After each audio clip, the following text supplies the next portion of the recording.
Le milieu hospitalier et les infirmières, les médecins, les soignants en général, donc tout le staff sont très très très fatigués.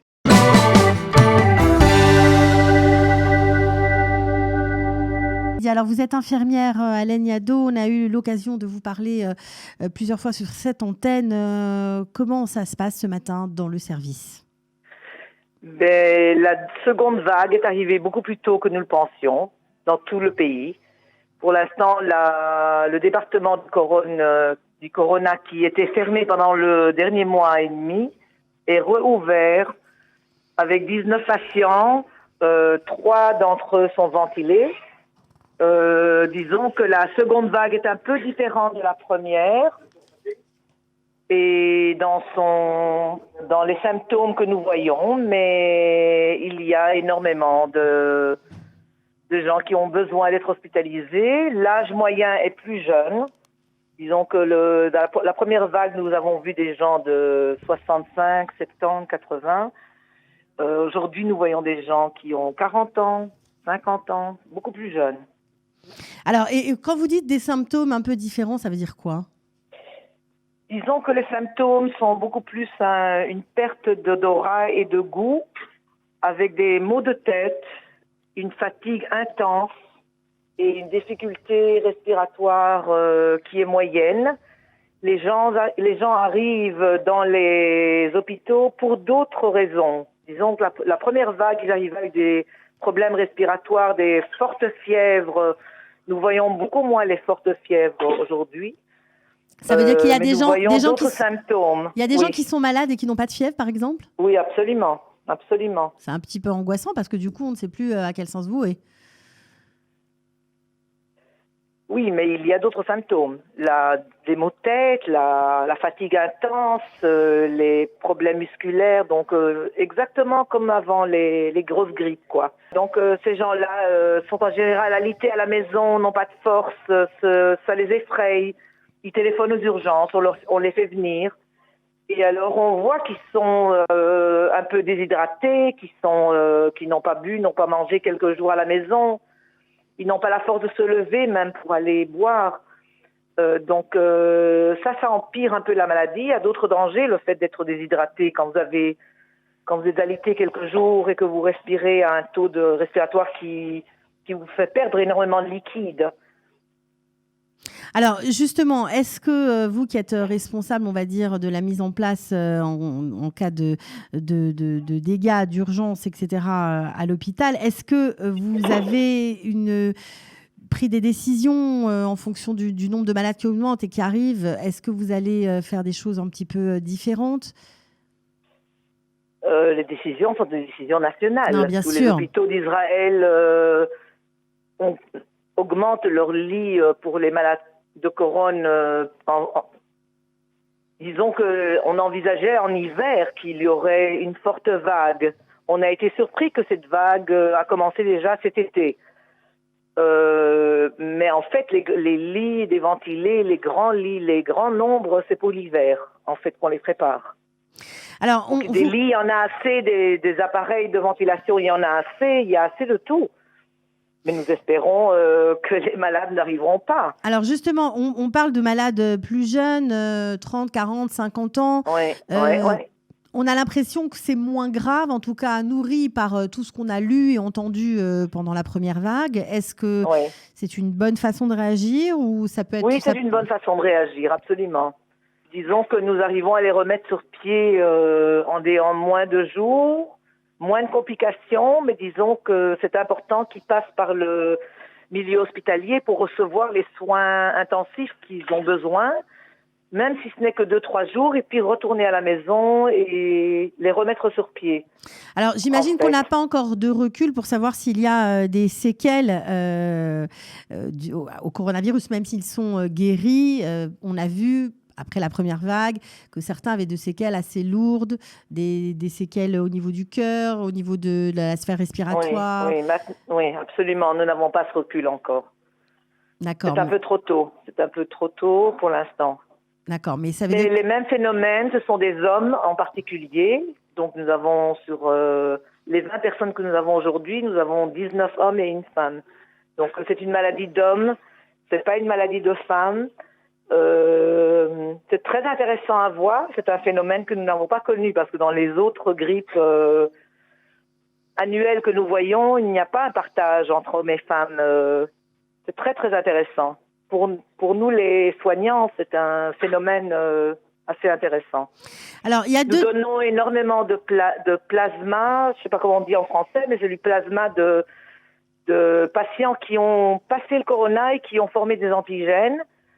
Donc c'est une nouvelle formule soignante qui est facile à recevoir en Israël et c'est donné aux gens qui sont aujourd'hui considérés comme moyens. Donc toute personne qui a un taux de respiratoire au-dessus de 30 et qui a une saturation de moins de 90 sans oxygène sont considérés comme des malades moyens. On appelle ça moyen en Israël, Benoni, on dit ça en hébreu, je ne sais pas comment on dit en français.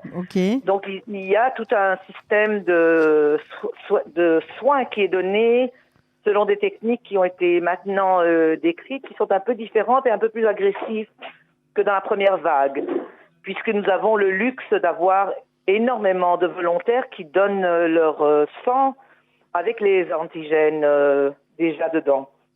D'accord, donc c'est une nouvelle façon de soigner en fait, c'est quelque chose de nouveau. Absolument. Avec vous... Et là, nous n'avons pas non plus assez de recul pour savoir si c'est vraiment très très efficace. Pas encore. Ça fait partie d'une recherche qui est en Israël.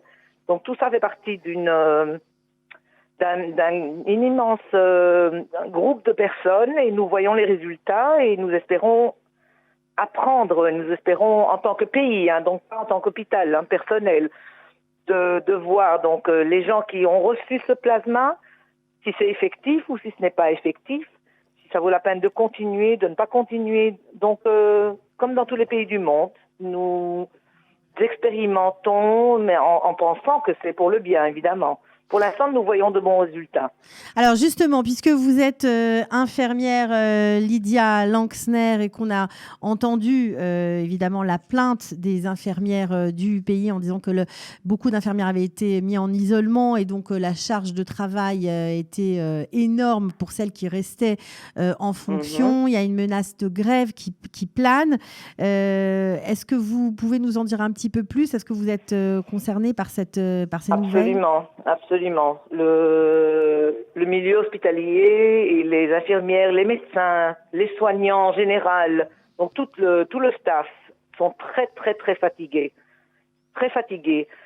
La fatigue et l'anxiété proviennent du fait que travailler dans des situations de protection qui est nécessaire par le corona est très très difficile et très fatigant. Et dans la première vague, nous avions eu le luxe d'avoir tous les soignants qui étaient en bonne santé.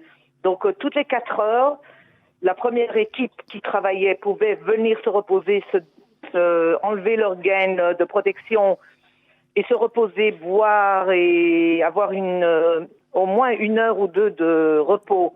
Et la seconde équipe travaillait.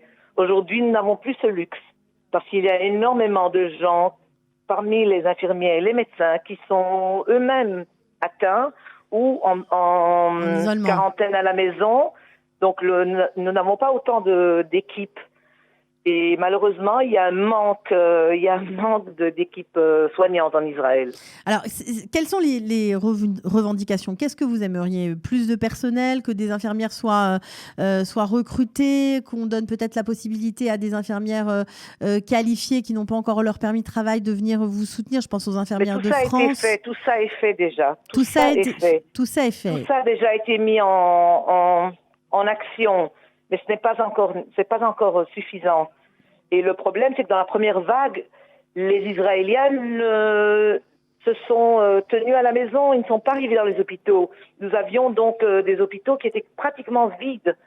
Et comme ils étaient vides, on a eu énormément de personnel qui était disponible. Maintenant, les hôpitaux sont pleins. Les départements sont pleins, tout est actif. Et en plus de ça, nous avons le corona à soigner, qui demande un soin spécifique, qui demande énormément de personnel. à cause de la quarantaine, à cause des gaines de protection, à cause du fait que les gens doivent se relier toutes les quelques heures pour se reposer. Donc nous n'avons plus de personnel. Et en plus de ça,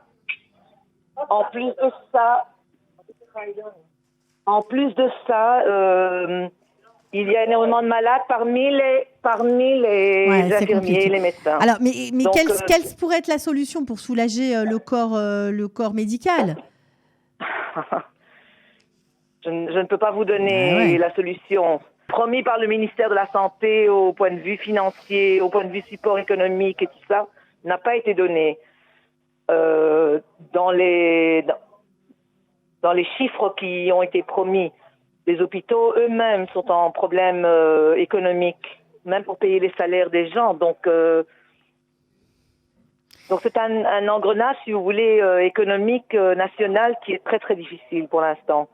Et faire face à un hiver où nous pourrions avoir beaucoup plus de malades, dans une situation économique où le personnel n'est pas sûr s'ils vont être payés, pas être payés, s'il y aura les équipements et s'il y aura tout ce qui est nécessaire, c'est déjà quelque chose de difficile à aborder. Donc les gens perdent un peu confiance dans le système. Et ça, c'est très triste.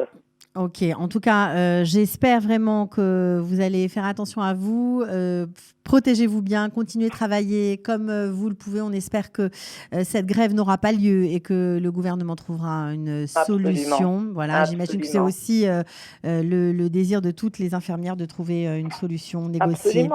Absolument. Bon. Merci beaucoup et bonne journée, Lydia. Merci et bonne santé à tout le monde. Bonne santé.